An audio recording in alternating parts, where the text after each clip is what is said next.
Welcome to part 2 of my Q&A. A lot of these questions are coming from a recent Ask Me Anything that I did on Instagram, and I didn't get to all of the questions, so I'm answering them here and now. If you missed part 1, be sure to watch that one next. Question number 9, how do I answer the salary expectation question without underselling myself? This is a loaded question because you don't know if you're going to be asked for your salary expectations in interview number 1 or in the last interview or somewhere in between. So basically, there's no cookie cutter approach to how to answer the salary expectation question or how to handle the negotiation part in general. I'm going to give you some strategies here. You want to deflect early and discuss later. So if this question is asked in interview 1 or 2, simply saying, I'd love to learn more about this job first and the expectations of the role. Something like that to allow you some time to really learn about the job because you really haven't, so you're being honest, but also allow yourself to do some research on your own time as well so that you can come prepared with a strong answer when it really comes to that negotiation part of the job. As far as the research, you can use sites like Levels.fyi, Salary Expert, Glassdoor, salary.com, and there's a few other ones that you can use as well, maybe some specific to your industry. Do some benchmarking. You're going to get a wide array of answers by doing this research, so you want to then find that mid spot or that sweet spot for what works for you, your experience, and your location. Doing this research allows you to anchor your range based on your data and your experience. So you don't want to guess when it comes to a time like this. You want to anchor your worth. Question number 10 is another salary question. How do I ask for a higher salary without losing the offer? Let me start off this one by saying, recruiters are expecting you to negotiate at least once for every offer. By negotiating, you are not going to lose that offer if you negotiate that one time. You won't. Trust me with that. And when you are negotiating, it's important to show appreciation for being selected. You want to be enthusiastic, you want to obviously be very professional and obviously very respectful to them for selecting you for this opportunity. Now, while they're expecting you to negotiate, it is important to have all of your notes and your details already prepared. So when you get to that negotiation stage, refer to this video that I did, which helps you negotiate the entire job offer package. In short, when it comes to this, you can always say, I'm really excited about the opportunity. Based on my research and my experience, I'm looking to secure a base salary of X plus 1 more week of PTO. Is there any flexibility there?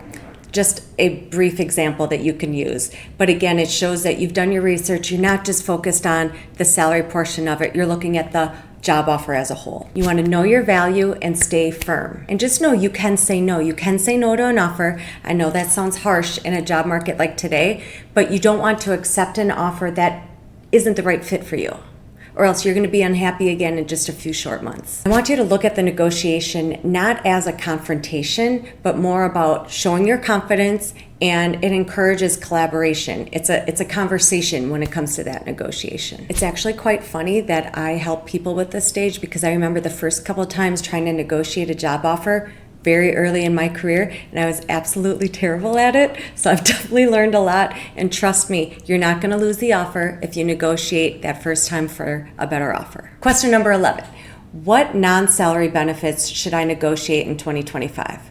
So I talk a lot about this in that same video that I referenced earlier. But basically, you want to consider your lifestyle today. Think about flexibility. I talked about this in part 1, that you can also negotiate 1 more day working from home if it's a hybrid schedule. You want to think of things like professional development, like being reimbursed for a certain certification. Growth opportunities include your job title as well. Say you're being offered a job offer for a manager, and you can negotiate a senior manager title. Thinking ahead, that next level is going to be a director level, and that often includes way more benefits than you do at the manager level. In some organizations it does. So you want to think long term when you're doing this. There are so many non-salary benefits that you can consider. So definitely do your research. A lot of companies have their benefits guide that you can look at, and always see what you can get a little bit more of, because in the long run, it definitely pays off. Question number 12, how do I handle it if I get multiple job offers at once? I have had so many clients who've gotten multiple job offers, and it's always so exciting to me, probably because I'm not the one stressing out about the decision, but I love helping them kind of walk through the pros and cons and just talking through all of the different aspects of each job offer. So basically, like I just said, First of all, don't do it alone. Talk it over with a spouse, a partner, a mentor, a family member, a career coach, somebody else that has a different opinion, so that you're really looking at the full big picture and not just thinking of one specific part of each job. You definitely want to know your own priorities, your must-haves, and that next step in your career before that job offer arrives, so that even makes the decision a little bit easier. So again, you want to evaluate the growth opportunities, the leadership opportunities, the alignment with your own career goals. And it's not just about the salary or a title. You want to think of everything as a whole before you're making this decision. So again, when you know your own values, choosing becomes easier than you think. And also, pat yourself on the back, because in today's job market, having more than one offer is absolutely amazing. So definitely be proud of yourself and how you did throughout the interview process, because that's a really exciting opportunity. Number 13 is a biggie.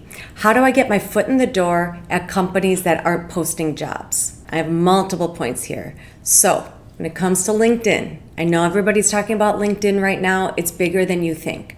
So let me start there. And let me start off by saying in 2024, my clients were getting jobs primarily through their own network, who they knew, who they got to know, who they introduced themselves to. It was all about networking. In 2025, there's definitely been a blend of that, using your network. LinkedIn has been a huge driver for job offers as well. So don't be shy on LinkedIn. And now there are so many more networking events, more than you even know of. Do your research. If you can meet people in person, that goes such a long way. And then also, if you have your target list of 10 to 15 companies, those companies you'd really love to work at, reach out to leaders on LinkedIn with genuine curiosity. Don't be desperate. Just let them know, hey, I might be looking for a change sometime this year. Are you going to be opening any positions in marketing, or whatever that is? And kind of just open the door to the conversation. Start a conversation on LinkedIn as if you would if you were in person.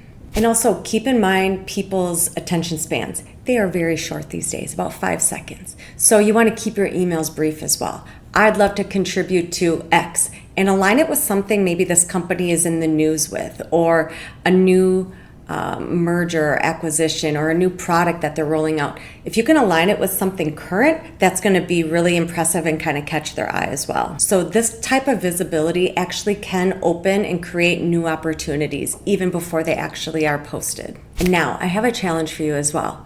Create your own networking event.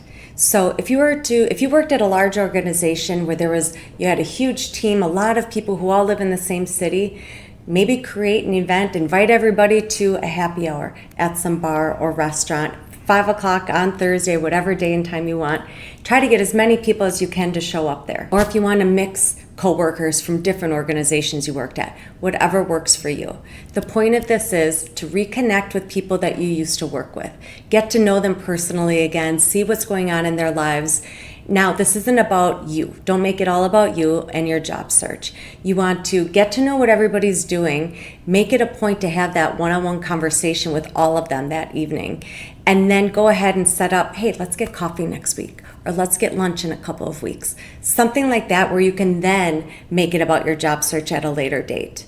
But the point of this is really just to kind of reconnect with new people. You never know what their organization is hiring for right now, or who they know, in case that's a target company of yours. I'm telling you, this works. So do it and report back telling me about the awesome job that you got. A lot of times these types of opportunities are built through conversations, not always job application. Question number 14, how do I explain a career gap without sounding like a red flag? All right, I touched on this in the first video, but I'm going to bring it up again because I get asked this often. So you want to keep your answer short, honest, and focused on what you learned during this break in your career. Say something like this: I took a career pause for X reason. During that time, I learned a lot about this and this and this. I'm now ready and excited to bring that renewed perspective to my next role. Remember, having a career gap is not a problem. It's just how you frame it. All right, that is the end of part 2. So if you found this little series helpful, please like and subscribe. Comment below with any other questions you have. If you'd like me to make a part 3, I'd be happy to do so. Also, if you like this format, please let me know that as well. I'd be happy to do more of these too. So if you like this video, please like the video, and I'll see you in the next one.